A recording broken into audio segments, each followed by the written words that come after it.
လိုက်မဲ့သူစင်ပြိုင်မဲ့သူဖဲသူလဲစင်ပြိုင်ဘဲကဖဲမလဲထွက်ကြ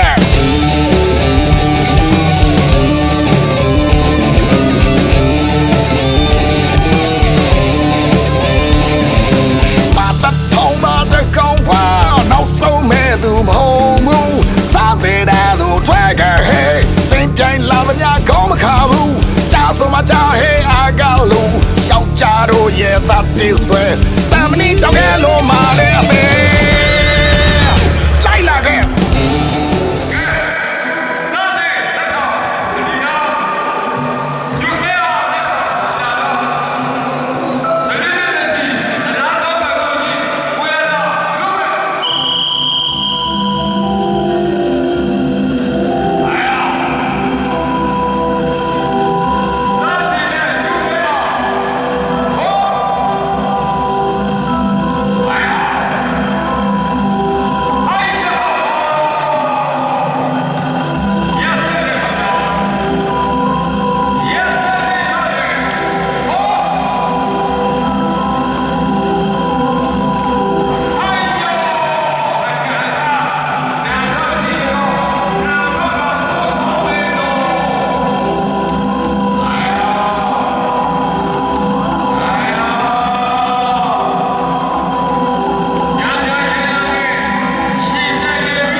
ကောင်းဖြစ်စေစားမဖွယ်ဘူးရရင်တဲ့သူထွက်ခဲ့ဟဲ့စကားနဲ့လေကောမပြောချင်ဘူးအလုံးကိုလက်တွေ့ပြမယ်လူမင်းစင်လောင်းနဲ့တဲမလာနဲ့တောင်းချလိုက်မယ်ပါတင်လေ